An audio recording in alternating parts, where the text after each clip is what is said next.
Well, as Bruno just said, I do portraits using 100-year-old photographic technology. I use what's known as an 8x10 view camera, which is the same kind of camera used by Ansel Adams and Carlton Watkins and others of that age.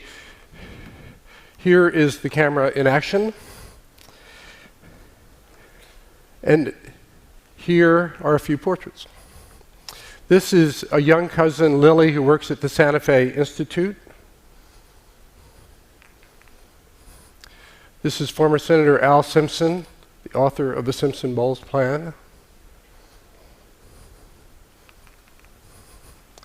This is distinguished TED speaker and Nobel laureate Danny Kahneman.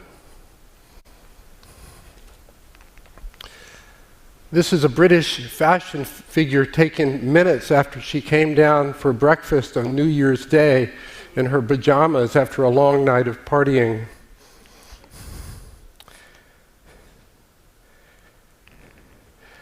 I was a magazine photographer briefly after college before I went on to my real life. And I took this up about 4 years ago when I realized that the digital revolution made using old technology much more practical.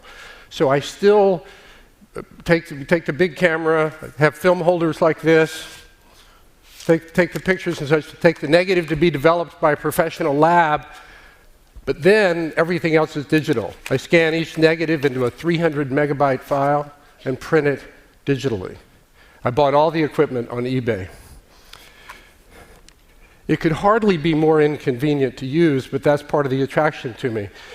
It has swings and tilts that alter the plane of the lens to the film and dozens of things that can go wrong, but it also produces photographs that I believe are unique in a number of ways.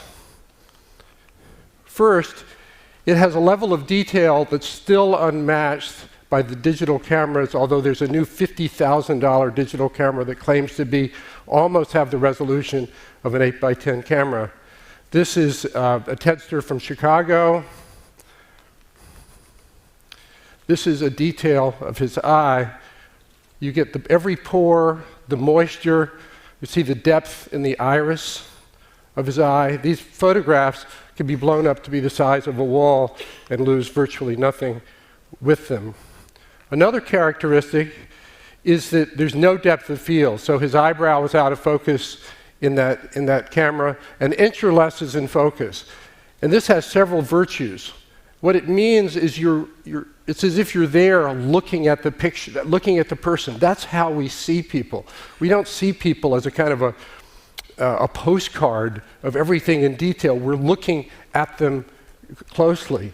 And so all the great portraits in history, I did not take this one, have a very shallow depth of field, but they also have an immediacy. You can almost feel that you're there with President Lincoln. It has other virtues too. One of the virtues is it has extraordinary texture. So here's a friend of mine who's an expert in international law and terrorism. Extraordinarily thoughtful and distinguished scholar. This is British artist Anthony McCall, who does light sculptures and now has a big show in England. This is the head of the American Academy in Rome. It's famously rebuilt that institution over the last 25 years. This is a goddaughter who happens to be an artist in Brooklyn.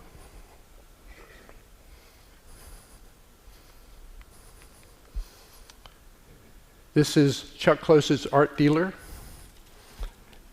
in Chuck's most recent show. And there's one other aspect of this technology that I think's unique, which is that it captures a self-consciousness that comes with the deliberate nature of the process. It takes a minute or so to focus each photograph, then another minute or longer to put the film plate in the camera and wait for the right moment to snap the picture. And during that time, the subject can't move an inch without destroying the focus. That required stillness is conducive to reflection, and I think it often reveals something about the person that you wouldn't get in an ordinary setting. Here's Bruno, our host, looking like a visionary. Here's my literary agent, looking suitably aggressive.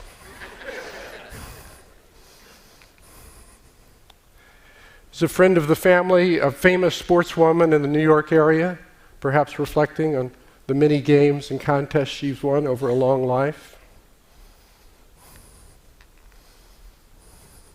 This is our oldest daughter, the only mature person in our family. And finally, here is Lily again. She looks calm and open and strong. My wife feels she looks like the Greek goddess Athena. There's a reason she looks like this. Lily lives with a life-threatening disease which she was born with.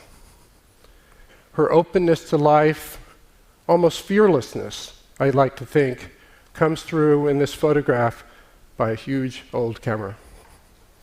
Thank you.